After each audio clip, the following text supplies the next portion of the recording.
What's up guys, this is Dave from Marzocco, and today we're going to teach you how to steam milk without using milk. Say you have some old beans in your hopper and you want to use them and not use your milk from home, this is the best way to do it. So what you need is some espresso, obviously some water in a pitcher, and some dish soap. To get started, it's simple.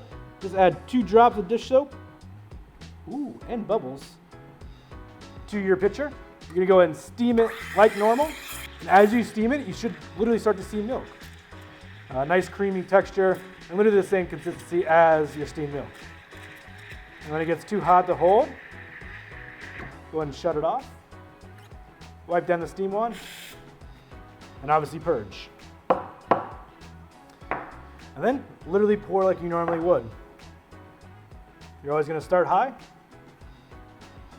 pouring directly in the middle of the espresso, come down low when you want to make your design,